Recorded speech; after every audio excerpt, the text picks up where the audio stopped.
Bharatiya Janata party के star प्रचारक प्रधानमंत्री नरेंद्र मोदी 13 मई को काशी दौरे पर रहेंगे।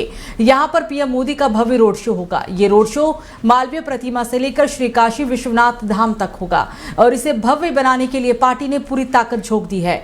रोड शो के दौरान पीएम मोदी पर फूलों की बारिश की जाएगी और 251 डमरू वादक, 251 शंख वादक और 251 बटुक पीएम का अभिवादन करेंगे।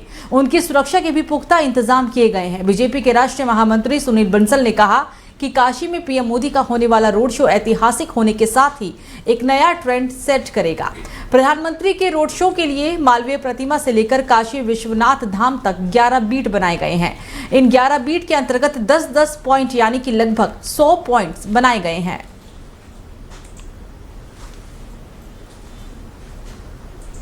तो लोकसभा चुनाव का महापर्व चल रहा है। चौथे चरण के चुनाव के प्रचार के लिए सभी दलों ने अपना पूरा दमखम लगा रखा है। चुनावी जनसभाओं का दौर भी एक तरफ जारी है तो वहीं दूसरी तरफ सीएम योगी आदित्यनाथ आज लखीमपुर पहुंचे और जनसभा को संबोधित किया।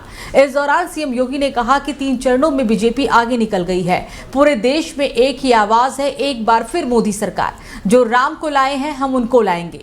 कांग्रेस सपा राम मंदिर पर गलत बयान दे रही है। सपा राम भक्तों पर गोली चलाने वाली पार्टी है। उन्होंने कहा कि राम मंदिर का निर्माण अनावश्यक है। ये राहुल गांधी के सलाहकार हैं और ऐसे ही समाजवादी पार्टी के राष्ट्रीय महासचिव हैं। उनका बयान आया है राम मंदिर का निर्माण बेकार हुआ है। बहनों और भाइयों, जैसे जैसे चुनाव अपने अंतिम दौर की तरफ आगे बढ़ता जा रहा है, चुनाव में भी 2 चीजें साफ दिखाई दे रही हैं। एक तरफ जो भारत के सम्मान के लिए, भारत की सुरक्षा के लिए, भारत के विकास के लिए, गरीब कल्याण के लिए बिना भेदभाव के शासन की योजना का लाभ गांव, गरीब, किसान, नौजवान, महिलाएं, समाज के प्रत्येक तबके को मिले। एक और राम राज्य की अवधारणा पर आधारित राम भक्त हैं और दूसरी तरफ भारत की सुरक्षा में सेंध लगाने वाले, अंतर्राष्ट्रीय मंचों पर भारत को अपमान करने वाले, विकास के कार्यों में भ्रष्टाचार फैलाने वाले, गरीब कल्याणकारी योजनाओं में सेंध लगाने वाले, आपकी आस्था के साथ खिलवाड़ करने वाले, वे रामद्रोही भी हैं।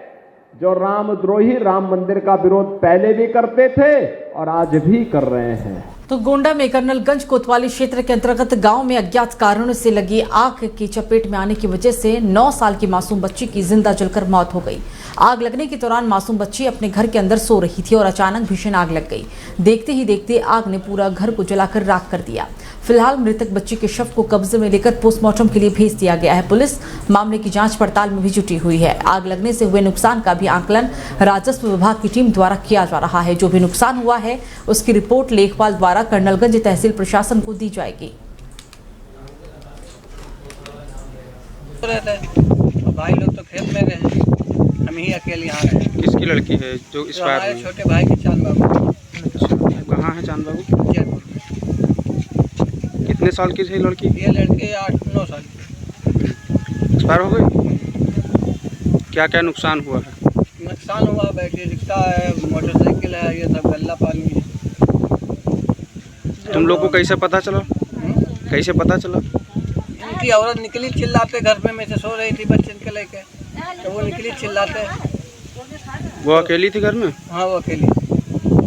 तो आग कैसे लगी, कुछ जानकारी? कोई का नहीं। तो बीजेपी को घेरने के लिए विपक्षी दल अपने अपने तरीके से चुनावी मोर्चे को चला रही हैं और इसी कड़ी में सपा प्रमुख अखिलेश यादव प्रदेश चुनावी प्रचार पर जुटे हुए हैं। अखिलेश यादव आज बहराइच के दौरे पर थे, जहां उन्होंने जनसभा को संबोधित किया। वोट डालने से मत घबराना, कोई भी रास्ता बनाकर वोट डाल देना। बीजेपी हटेगी तो नौकरी बचेगी, ये कहना था उनका। उन्होंने कहा कि बीजेपी हटेगी तो संविधान बचेगा।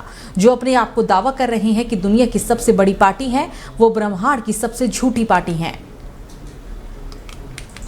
जो अपने आप को दावा कर रहे हैं कि दुनिया में सबसे बड़ी पार्टी है, अगर उनके 10 साल का कार्यकाल देखोगे तो वो ब्रह्मांड की सबसे झूठी पार्टी है। और अब तक जितनी बातें उन्होंने कही हैं, उनकी हर बात झूठी निकली और उनका हर वादा झूठा निकला। जिन्होंने कहा कि किसानों की आय दोगुनी हो जाएगी, हमारे किसान भाई भी आए होंगे, उनके परिवार के सदस्य लोग भी हैं, नौजवान उनके परिवार के हैं।